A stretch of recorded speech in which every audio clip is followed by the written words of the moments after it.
live. Join My Pyramid Scheme, the podcast, formerly known as Let's Have a Drink podcast. Tonight we are drinking a combination of Blue Moon and Angry Orchard. The two actually mix pretty well together. I highly recommend this one. This is, I think we learned this one from Colton Schaefer, didn't we? Oh, I have no idea. Yeah, because Been that long? I think so. This was, we were drinking this one back at the Ramskeller. Little bar, a little bar in the basement at CSU. So that's been a mixture we've been doing for a while. The Angry Moon or the Blue Orchard, however you prefer it. They both sound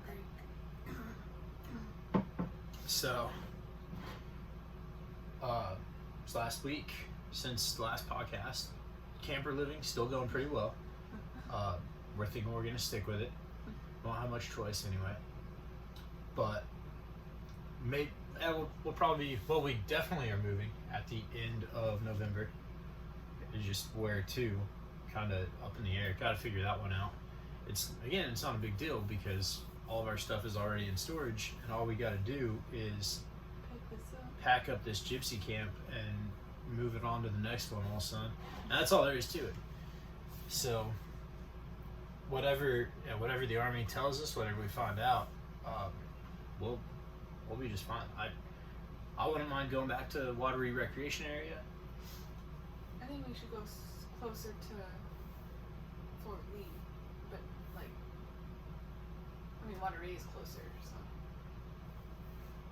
Just whatever we do, don't go south. Yeah. So we don't have further to go in one day. That'll be, in the long run, it'll be negligible. But, so yeah, this last week, yesterday, I ran a 50K, 31 miles. It was Upstate Ultra that puts on these races. Dude named Matthew Hammersmith. So you can definitely guess what his ancestors' profession was. That's one thing that I think that's cool about, old English names. You don't have to guess. Your name's Shoemaker. Guess what you are a descendant of. If you're a carpenter, now if your last name is just Smith, then who knows? Blacksmiths. Yeah, Hammersmith, Neesmith. I've heard that. Yeah, I've heard that last name. I don't know what that is. Matthew Hammersmith. He's a big time ultra marathon runner. He's a dude who runs Upstate Ultra, and they host a ton of events. So they've done them down in Columbia. The one that we did was in Mill Springs, North Carolina, just across the state line.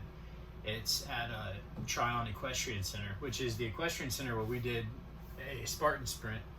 Last year. That was Nicole's first Spartan event, and my third. I thought it was your second. No, I did two at Fort Carson. Yeah. It was So, freezing and it was wet, and I was 3 months postpartum. So. Yeah, and you started earlier in the morning than me. The way we have to do Spartan events, she'll do her event first, and I stay with the kids and try to keep them occupied. And then just as they're kind of getting bored with strolling around and seeing the same stuff, she finishes, and she takes the restless little children, and then I go, and then I race. So we've done that for 2 different Spartan races. We did that for a sprint at Tryon Equestrian Center in Mill Springs, and then we also did it for a beast. Super. Oh, a super, Spartan Super, that was out by Jacksonville, Florida. Except for you went first, and I went second. So you were in the colder. Oh, that's right. But it wasn't. I don't think it was cold, was it? It was chillier for you. Yeah. Regardless, the one in Florida was nearly as bad as the one that was out by Mill Springs. Yeah. Because they had done the beast is the what is the like ultra or what is the terrible, there's one that's just an insane, it's like 20 miles So I think Yeah, it's more. it's Well, something. They have like a 24-hour race. It's practically a marathon with obstacles, and they had plenty of people tap out for that one because it was raining. Yeah. It was freezing rain, and people weren't prepared. I don't know how you could be. And it's red mud, dirt. Well, it used to be dirt. Now it's Yeah, mud. you're slipping like in like the that hill clay. line. Yeah, that clay will be really slick. So there's a lot of places. Every Spartan race, even at Fort Carson. If you're not the first ones to get on the track, you're sliding. Everything's packed down. Like all the loose clay has been like pushed somewhere else by everyone's shoes. Although, it's one or the other. There's some places where you're like on this really slick packed down stuff, and other places where it feels like the mud is going to take your tennis shoes off of you and not give them back. But it was kind of nice that we had done the Spartan race out at the Equestrian Center because I was familiar with it, and I kind of knew what I was getting into whenever I did the 50K. So they were 5-mile loops, and you do 6 of them, and it comes out to 30.5 miles. I looked at my watch as I crossed the finish line, and it just didn't sit right with me that it was 30.5 miles because I'd set out to do 31 miles. So I crossed the finish line, Matt fist bumps me, and then I keep running around, and he's like, "Oh, you going again?" I was like, "Well, I've got 30.5. He's like, "Yeah, he's like, kind of like, so what's a half mile when you just did 30 miles? And so he hands me the medal, and then I run down about a quarter mile and then run back up so that way I could log the full 31 miles. And afterwards, talking to him, he's like, "Yeah, I was pretty sure it was your first ultra because anyone who's done a 50K before, they could care less if they're a half mile short." It would make me. I'd be like you though. Like, it's only a half mile more. You may as well do 31. Oh yeah, and I was like running on pure adrenaline too. It was just I was pumped. Finished. Yeah, I was pumped to be at the end of it. It's like your cool down. Yeah, I guess that's what you're supposed to do, cool down anyway. But we'll go back. We got the bottom line up front, so there's all that. We'll go back to earlier in the day. How about like the day before? I will rejoin you momentarily. Why are you leaving? Can you hold this down? Why are you leaving? Don't ask me that. No? Okay. All right. So earlier in the day. Earlier in the day. Well, yeah, the day before, we rolled. So we made the trip up. We had planned to try to kind of head up this way a little earlier, but I find out while I'm at work that one of the drill sergeants I worked with, the drill sergeant I worked like most closely with, my right hand woman, was getting promoted. yeah, formerly Staff Sergeant Strickland, her promotion ceremony was at 1700. So she officially her promotion effective date is today, as is mine, because I promoted today too. My promotion ceremony is tomorrow. She had her promotion ceremony on Friday though, and of course promotion ceremony. Yeah, you should have it at 0900, right? No, 1700, 5 p.m. So that's the thing though. The drill sergeant life, there's 5 p.m.'s early. Well, nobody gets excited about a Friday when you're a drill sergeant, because it's what's Friday mean? Yeah. It's just another work day, as is the day after that. So I think I might have been the only one who was a little upset about it being at 1700 on a Friday, because I was the only one who was trying to sneak up to North Carolina to run a race. So we ended up staying for that, and then leaving directly from the promotion ceremony up towards Spartanburg area. Do you remember we stayed in Minden? Is that the town we stayed in? Forest City. Forest City? Yeah, we stayed at a hotel in Forest City. It was like 2 hours from us. Yeah, like had no problem getting up there, you know. Stopped, had a meal, and then we pull into the hotel parking lot, and there's like 2 cop cars out front, which is kind of weird, and a lady who looked like she was on her way to Chili's to get trashed, and then comes back just to yell at the cops some nonsense. She may have already been trashed. Maybe I should have her on the podcast. If I would have from Forest City. If I would have kept the talking trailer trash, she would have worked. or trailer trash talk. If I would have been able to do that name, if someone hadn't beat me to it, she would have been a great guest for this.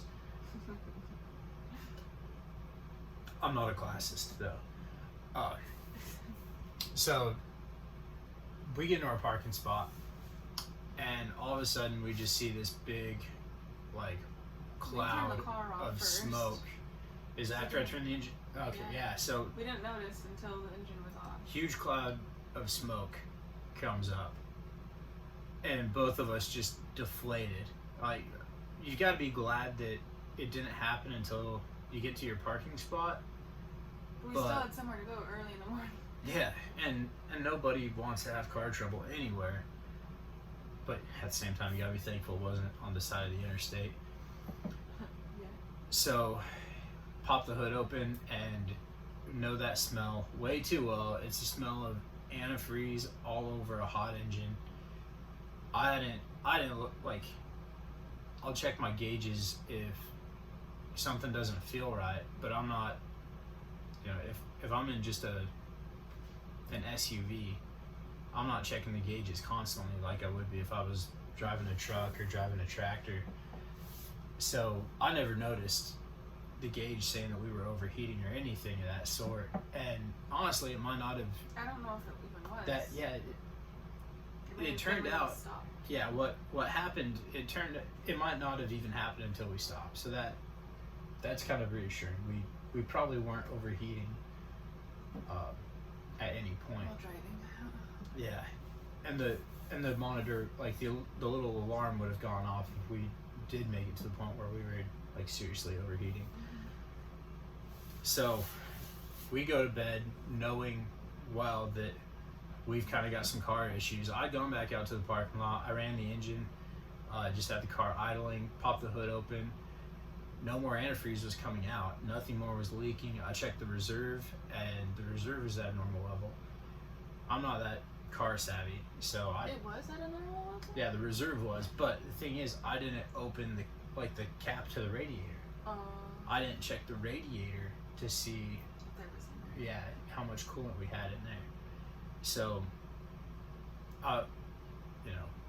we just figured, hey, it's only 10 miles to the race. Whatever we got going on, Gotta get him to the race. let's just make it those 10 miles. So yeah, next morning we start up the engine. Everything's looking cool. We're driving through Forest City. Mm-hmm.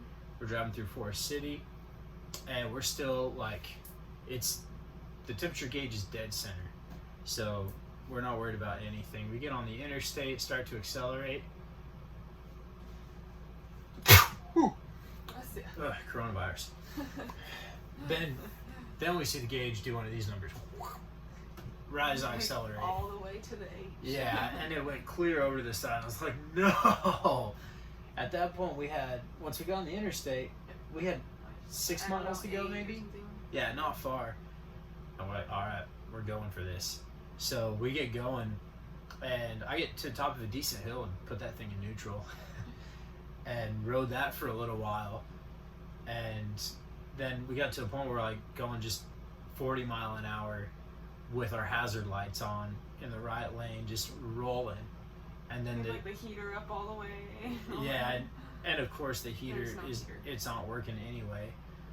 We finally pull over, and it's way too hot. We're like, it's doing the smoke thing again. We can't keep going. Like, yeah, it's not looking good.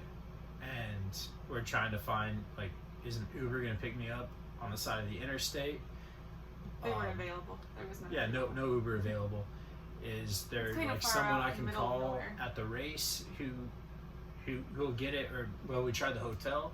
We asked the hotel, like, hey, do you guys have some sort of shuttle? They were nope. like a luggage thing. I was like, no, like a vehicle. There's no airport nearby, so You know, they're not going to drive you to the county airport because nobody is flying out of that thing. It's like they've never heard what a shuttle was before. Yeah. And your friend missed his alarm. Yeah, and the guy who is formerly known as Drill Sergeant Begay, now Sergeant First Class Begay, who is about the PCS, he was going to run with me on this race, and he texted me at like 6:11 in the morning, is like, hey, none of my alarms went off, I'm not going to make it. I was like, oh man. And it's kind of funny because he was leaving directly from Columbia, and at that point, yeah, it probably sounds terrible on the audio. Yeah. Just, I mean, I stopped dragging it across. So he was driving straight up from Columbia with a buddy of his who was gonna be his support for the race. So he wasn't gonna make it, and he was the one who he peer pressured me so much. I told him, I was like, yeah, man, I think I want to do a 100-miler at some point. I'd really like to get to the point where I can do 100 miles in 24 hours. He's like, hey, I'm signed up for the Dark Horse Ultra. It's the day of Halloween. I was like, Halloween day? He's like, I gotta take my kids trick-or-treating. He's like, hey, it's at 8 a.m. He's like, I'm gonna run that thing and then I'm gonna go party. I'm gonna go hit the bars afterwards. I was like, dude, where are you even gonna find bars that are open? He's like, oh, come on, there's places. There's places where nobody cares. So, yeah, it's kind of funny. He kept giving me a hard time. He's like, hey, you signed up yet? And then finally I signed up. And in the morning of the race, he doesn't make it up there. We'll see if he wants his shirts. Yeah, I did manage to pick up the t-shirts that he bought. And I sent him a text message when I was 22 miles in and let him know how things were going. But, so he could have picked us up from the side of the interstate. I'm trying not to move it. I gotta quit putting my hand inside the handle. I'm sliding for the audio. I'm sliding a mason jar across top of the table, so that's the noise that you're hearing. Anyway, we didn't have any option. Well, we thought maybe Kyle could just run 2.5 miles to the start of the race. We were seriously considering it. I would somehow get over there. I don't know. I was looking at the grass along the side of the interstate, and I just thought my feet are going to be soaked by the time that I get to the start line, and I'll have 2 minutes to get my packet. Yeah, get my packet, set my bag down somewhere, and get ready to run. So we thought we were a little bit further than we were. It turned out we were only 1.5 miles away, and finally we're like, all right, if our engine gets too hot, then we did what we could. So we put in drive. We drive 35 miles an hour, and it turned out we were 3/4 of a mile from our exit. Get off of our exit, we go through, we find parking, and I'm putting it in neutral every chance I get. It's shaking at this point. Whenever he puts it, whenever we're going. And that's what made me think it could be a water pump. The way it shook like that. Yeah, that's what one of the mobile mechanics was like. But the shaking, it sounds like it might be. Do we know that it isn't still? No. Well. But it's not overheating. But we definitely. Yeah, the mechanic we found actually, he found something wrong with it for sure, and he fixed that. We ended up coming back home. Spoiler alert. But so we get in there, and there's 20 minutes till the race starts.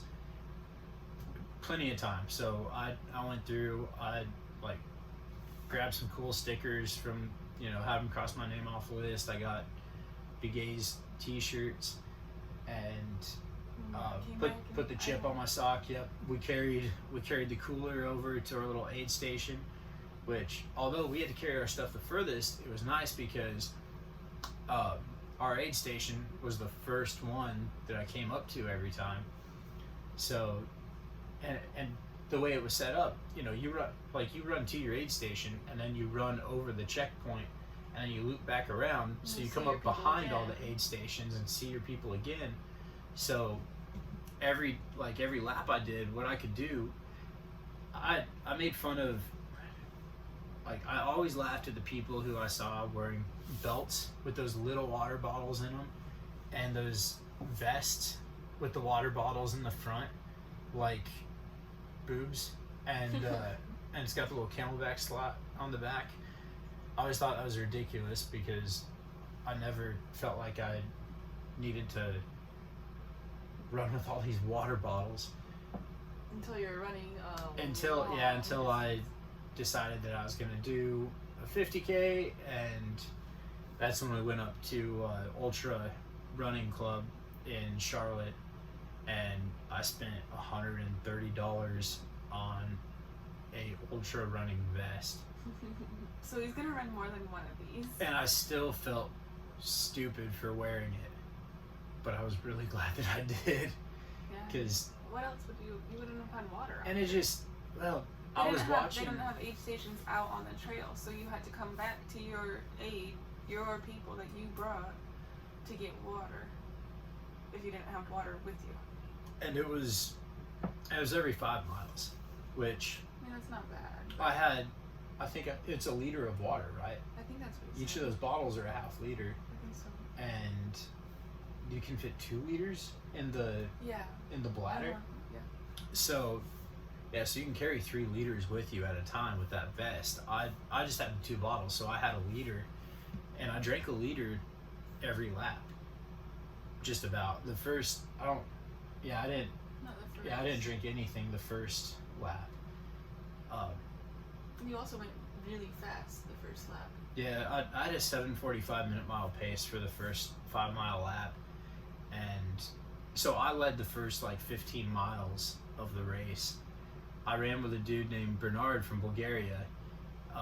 He was the one who led at the start, and I just kind of stayed with him because I didn't really know the course very well, and I figured if I got lost by myself, it'd be a lot worse than getting lost with someone else. But I was watching Bernard, and he had a Camelback on, and I can see the Camelback swinging side to side. I was like, man, that'd be annoying for a long distance, and chafing's already a concern. Did he have a vest thing? No, I think he just wore a Camelback, which there actually weren't a whole lot of people wearing the vest, which... Well, the 30-hour people were. Yeah, there were a lot more 30-hour people. So maybe I looked like I was a little gung-ho about it, but I still don't get the belt. You see people wearing this belt with the little bottles, but those bottles look smaller than this mason jar. There's 3 drinks in the bottle. Yeah, that doesn't make a whole lot of sense to me. The ones that have the handles on the bottles, those are kind of interesting. Those ones seem to be better. The dude who placed first for the men's division, that's what he did. He had one of the bottles with a handle on it. Who was the first person? I don't know his name. I What did he look like? He was younger. Oh. He might have been 5 to 7 years older than me. He was Kyle was the youngest guy. Yeah, I think I really was the youngest guy that was doing the 50K. There was a younger couple there, a black guy and I saw him, and a woman, yeah. But look at that third, I think. okay, but yeah, him and that gal, they both passed me pretty much the same time. They stayed together. Yeah. I might have been the youngest guy there. No surprise that I started out the fastest and did not finish first. I told you, don't go too fast. Yeah, it was just, but for me, to start out running a 7:45 pace, anything slower than that would, I don't know, it wouldn't feel right. I'd feel like I was being lazy. But my average pace after my second lap, so once I was complete with 10 miles, my average pace was an 8:40, and it continued to slow down. I think, so I did the whole thing in 5 hours and 30 minutes, which I think was a 30-minute mile pace for the whole thing. And you gotta take into account stopping at the aid stations and I don't think I stopped nearly as much as a lot of them, though. There's some of them stop and use the restroom at the aid station. I I did go take a leak off the side of the trail for, maybe 20 seconds. But when I went to the aid station, I would take my like empty water bottles out, leave them with Nicole, tell her like what all I needed. If I didn't like call her or text her before to let her know, and then I'd run around and I'd pick that stuff up. A lot of the time what I did was I took a pickle jar and I would go across the checkpoint like drinking out of a pickle jar, and I'd hand it back to her on the other side. The fourth lap?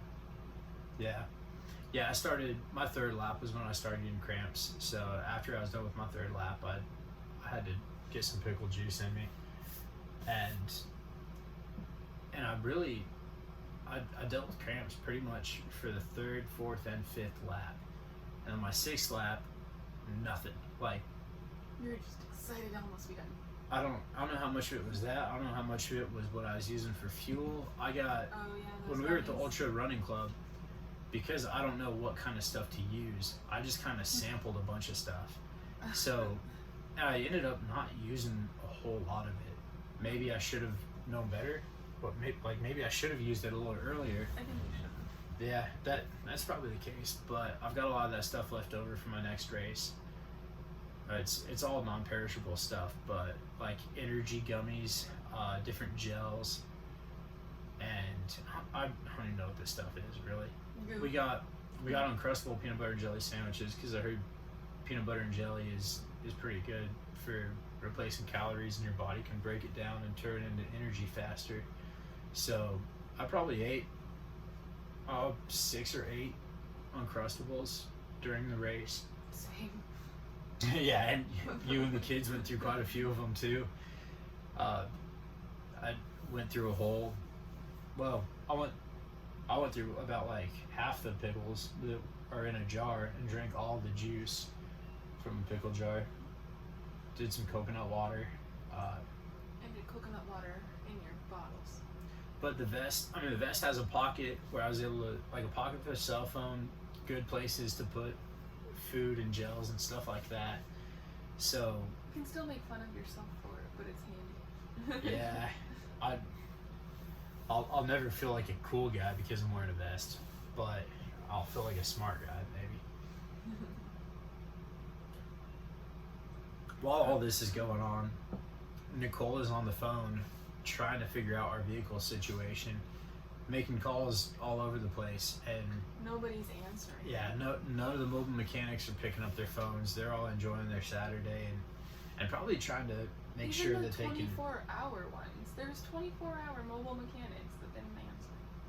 They're probably making sure that they can enjoy their Halloween, either with their kids or at the bars.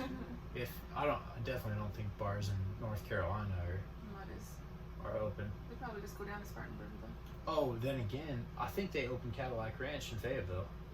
Oh yeah? Yeah, I think they were live on Facebook. I didn't stick around for the video because that place is kind of grimy. But I had one mobile mechanic that finally responded, but they were based out of Asheville, which is about an hour away from where we were. And he's like, everybody, like, we're pretty booked up, and we don't usually go that far away, but I'll try and I'll see. And then he called me back and he was like, yeah, I don't think we're gonna make it to you guys. And I was like, alright, well, thanks. Don't have anybody else, but that's great. And I was like, told him that you were racing. He was like, is your husband there or anything? I was like, yeah, he's here. I'm just trying to figure out the car situation because he's running a 31-mile race. And he was like, oh, he's racing, so does he know, like, he knows about engines then? I was like, I'm not entirely sure what you're talking about. Racing cars. And he thought that you were racing cars. I was like, no, he knows nothing. Nothing about the engine. This guy thought he was going to be part of my pit crew. Yeah, bud, hire you on. We're going to Talladega next weekend. And then Bristol. And then Paris. But, so, eventually, I found another guy out of Asheville. He's based out of Asheville. And I called him, and he didn't answer, but I left a message. And then it said, like, on the website, it was like, if it's an emergency, just text me. So I was like, well, this is an emergency because we're going to be stuck at this place with 3 kids and no car to get home. Yeah. And he was able to get us on his schedule, but it wasn't until 5 at night. Kyle was done at like, what time are you done? Sometime around 2:30, 3? I started at 8:30. It took me 5 hours 30 minutes. So 3? I don't know. I don't know. Yeah. It was like 2 or something like that. At the end of the race, it felt like it should be noon, but that was because I hadn't eaten lunch. 1:30. It was like 2 or so. So we went and got lunch at this little diner that they have. Yeah, Rogers Diner. So if you have to go to Tryon Equestrian Center for anything, it's gonna be kind of like this. My nose is up in the air for those listening to the audio. Yeah, very snooty place. Anytime you're at a location where people are putting English saddles on their horses, it's gonna be real snooty. But they have a little diner, nice. Rogers Diner, and that's like, I think that's where all the stable boys eat their lunch. So yeah, the waitress is awesome. She was so friendly. The girls go next door to the Italian place. Yeah, and all the steeplechasers, the equestrians, they go to the Italian restaurant. It's a fancy little sit down restaurant. But yeah, as we were walking by, someone wearing those tight pants and those high leather boots she was sitting there. Yeah, said something about the race, and one of the guys coming over from the race goes, "No, it was a 50K." So in my head, all I could imagine was he overheard this gal saying, "Yeah, there's like a 5K going on over here." And he's like, no. That dude was like, "Yeah, gotta set her straight." Or in her place, they were like, no, like that's too many miles. Yeah, very very different type of people. The ones who were there to ride ponies and the ones that were there to run.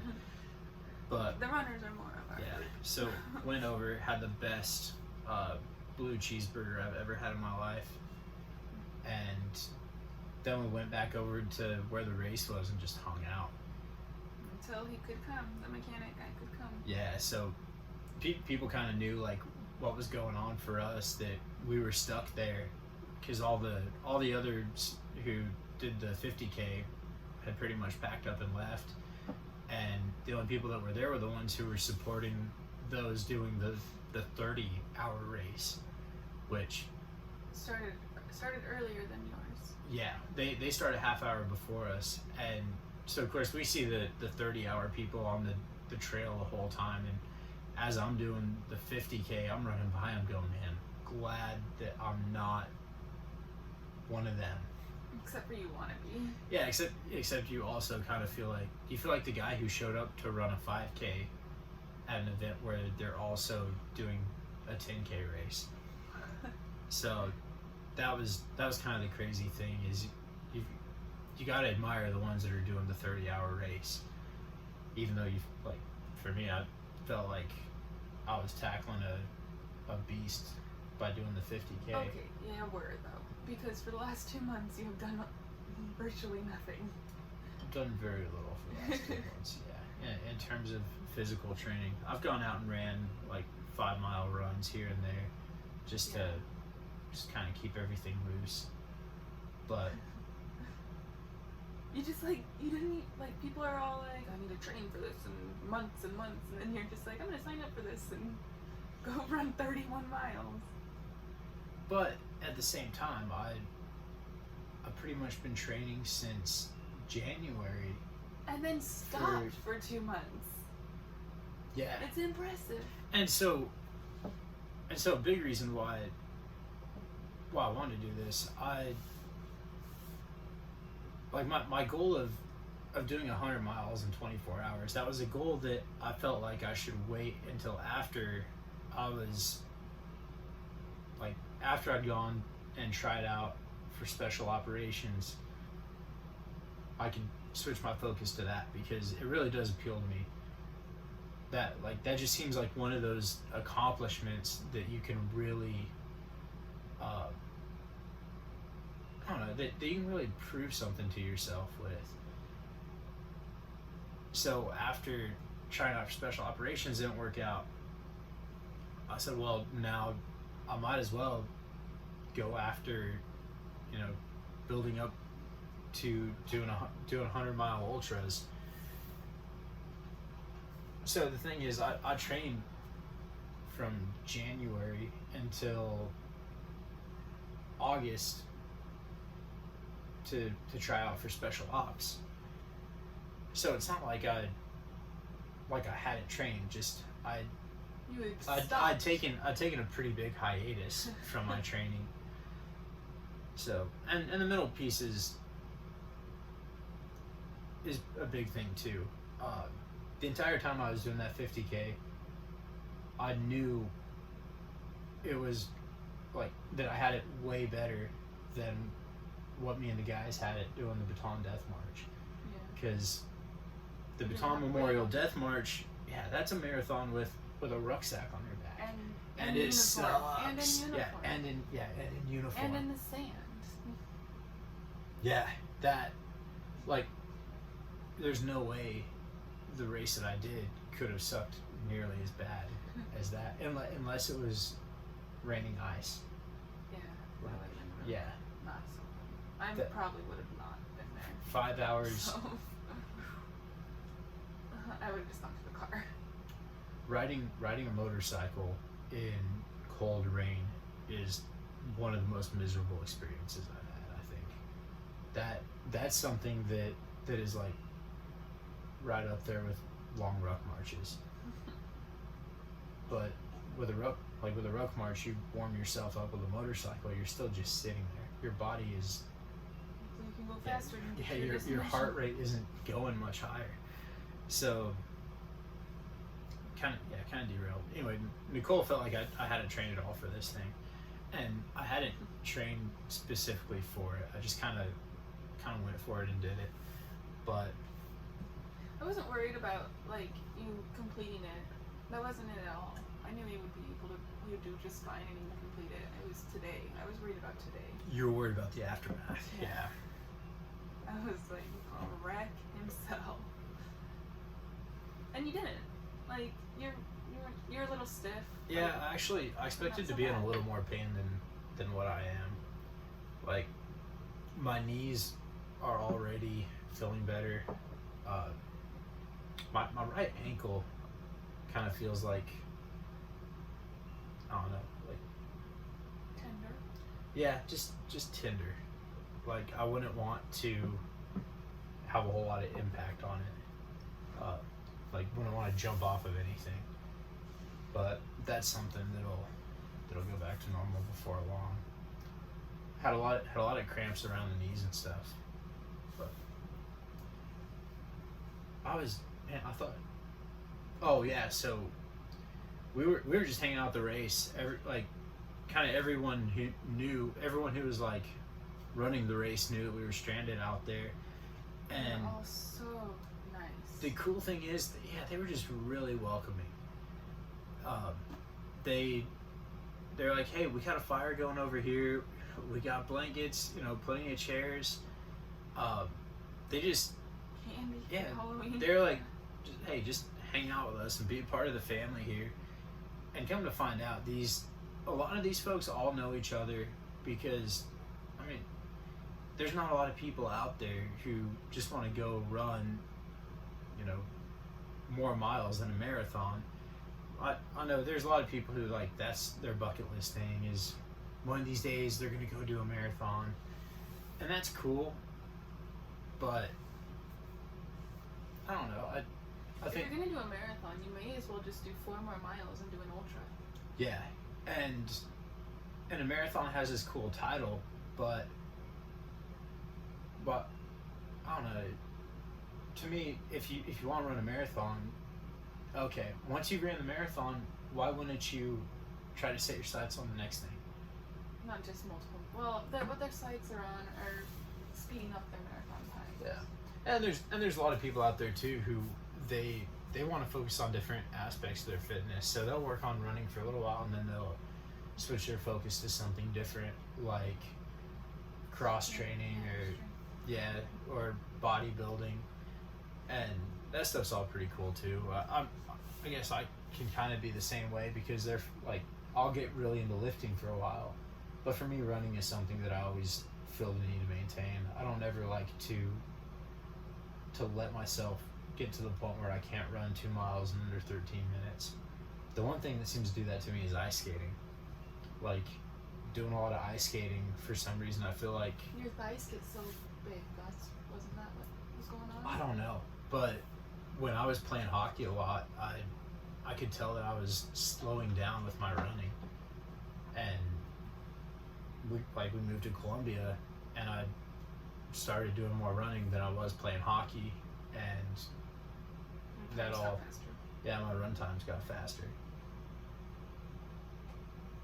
But yeah, so there's not a whole lot of people out there who want to run more miles than a marathon, and it's not like a bucket list thing to do an ultra marathon. So the community is fairly small, and all these guys know each other. And when you're kind of a newcomer there, it's really welcoming. Same thing as when I first started playing hockey. Those guys were really welcoming, and we hung out all the way until the car was fixed. Finally, John, the mobile mechanic, showed up at like 6. Yeah, he showed up at 6 p.m. and he took a look. We poured water into the radiator, and this dude was really friendly too. We're over at this equestrian center where, I didn't talk to any of the equine people, but I assume they're really snooty. Yet, we're hanging out with all the coolest people, even the guy who shows up to fix our car at 6 p.m. on a Saturday. On Halloween Saturday. Yeah, so me and him are filling up jugs in the bathroom with water to pour into the radiator to see where this leak is coming from.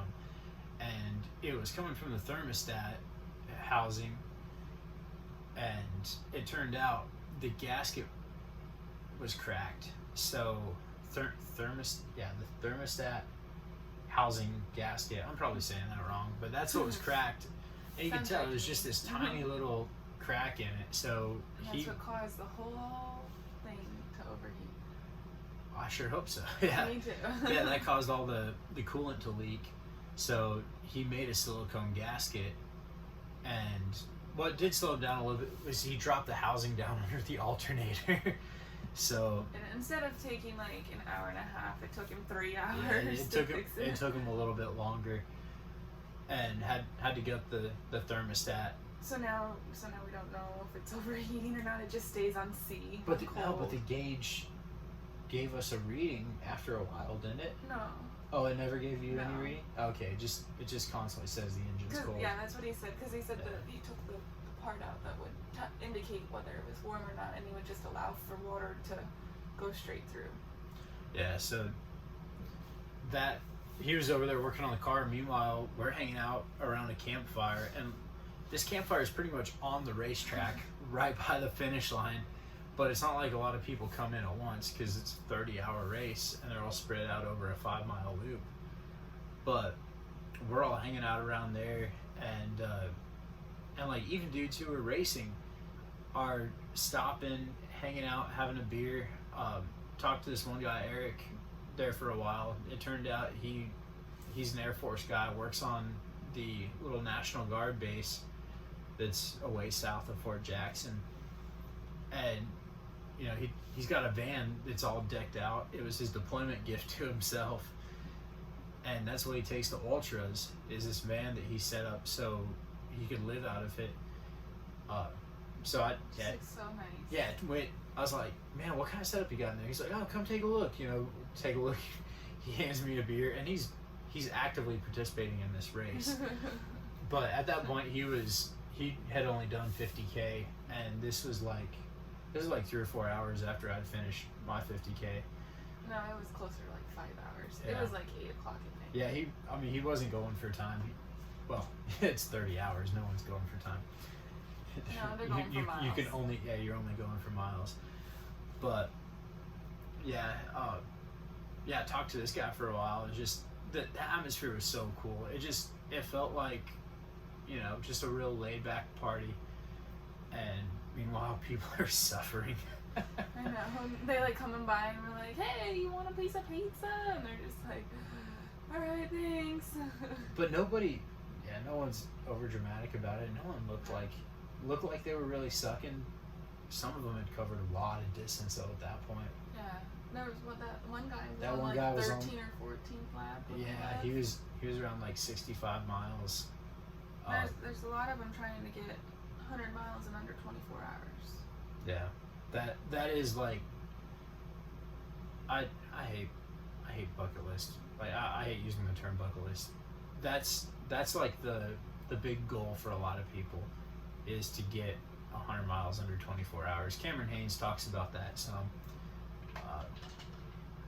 That's a dude who runs 26.2 miles every single day, 7 days a week, hasn't taken a day off from it. And the way I woke up this morning, I couldn't imagine getting up and running, a half marathon today, let alone. Yeah, it was a struggle for me last night when we finally pulled up to the camper at 1 a.m. to figure out how to get up the steps into the camper. I thought about just like leaving you in that car. I'd slept in the car for a while, and I like hobbled over to the steps, and I managed to get myself on the first step, and I had to like unfold the railing to kind of help myself up the rest of the way. I'm moving a lot better today, but yeah, after the 2-hour car ride, I was a little uncertain how well my legs were gonna work for me. How much time? We're not gonna run out of time here, are we? Oh no, we got like 13 more minutes that we can record for, so we're doing good. But that was our experience for race day. We missed out on Halloween party with Tim and Lenoshka. Tim was our chaplain back at my battalion at Fort Bragg. He got moved down here. We were gonna go party with them and then go trick or treating, and it looks like they had a blast. They were Mario and Luigi. Yeah, they're such a cool couple. I didn't tell Lily or Billy Bob that yesterday was Halloween, so it worked out that we didn't get to participate in Halloween. We did like the trunk or treat with your job or whatever. With the FRG had a trunk or treat, so they got their chance to. And we have more candy than we need. Wear costumes and get candy. Yeah, we're stocked up. Those kids had just as much fun at that ultra as they would have trick or treating. Yeah. There were some other kids, honestly, not really close to their age. They were older kids, but at least 10. Like the little boy was at least 10, and the girl was at least 12. Yeah, but those kids played so well with Lily and Billy Bob. They brought over glow sticks for him, and it was really cool. Same as the girls here on our campsite. One of them is 10, and the other one's 6. But the 10-year-old is just as excited to see Lily Kate and Billy Bob as the 6-year-old girl is. So it's it's pretty cool. The whole thing just it worked out. Getting stranded in places is nothing new for us. We New Mexico. Yeah, after the first Baton Death March that I did, of course my legs are shot. Nicole's driving. That's probably why we didn't notice the tire was flat, but no, I probably wouldn't have noticed either. But yeah, we drove from like Las Cruces to Las Vegas, New Mexico. We got no way of knowing. The tire was probably really low. It was probably going flat, but they said the walls were broken down. So what might have happened is the tire might have been getting low. I don't know, but anyway, yeah. So we drove a while with a flat tire. We had a flat tire, and did we not have a spare? We had a spare. We just didn't have a jack that worked well. That's what it was. Yeah, we're in Las Vegas, New Mexico. We like the tire's done. We can't even put air in it. It won't hold air. We had to get roadside assistance to tow us, and we just had them tow us to a hotel because I'm miserable at this point. It's late at night. In college, and poor college students, so yeah. And that race is on a Sunday. Yeah. The Baton Death March is on a Sunday. Yeah. So we're trying to get to class Monday morning, and it never works out. And I have to go to work. Yeah, that too. Oh yeah, because you kind of got reprimanded for missing work, and there was nothing you could do about it. And I told them when it happened. All of our teachers were understanding, but these idiots at Bagel Place. Just the one idiot. Just the one. Yeah. And then 2 weeks later, I quit. Well, I gave my 2 weeks notice and said, "All right, if you're gonna treat me like that, bye." Yeah. But yeah. So we were stranded in Las Vegas, New Mexico, in Boston. In Boston, we found out that I couldn't rent a car because I was under 25, and so we're like at the Boston airport with a baby, and we've got no way of getting anywhere. So we just took a taxi to our Airbnb and said we'll figure it out. We should have known better because when we went to when we went to Corpus Christi, we ran into the same. No, we didn't. In Corpus Christi, we were planning on using public transportation, and after riding the bus one time, we were like, "That's not how we're getting around Corpus." And so we rented a Dodge Charger. That was the problem. We went to Corpus, rented a Dodge Charger, no problem, that's right. and we thought it was going to be that easy when we went to Boston. That's right. So when we get to Boston, I roll up to the rental car counter, and I'm looking confident, like. They're like, "Where's your credit card?" I'm like, "Hey, can I rent a cat?" And they go, "How old are you?" I was like, "I turned 22 last month," or whatever. Like, "You gotta be 25 to rent a car. Do you have a credit card?" I was like, "I got a debit card." They're like, "No, you gotta have a credit card." And I'm like, "Okay, what are we gonna do?" They're like, "We don't know, but you can't stay here." They're like, "Well, and if you're military, you can rent a car, but not if you're ROTC guard reserve is what you're technically." Yeah, I didn't have an active. I didn't know active duty guys could rent a car under 25. That's kind of cool. At least that's what it said in their policy. Those people probably wouldn't know about it. I don't remember that at all. But yeah, so in that case, Kyle stranded. We've been stranded a few times, and that was definitely the best time.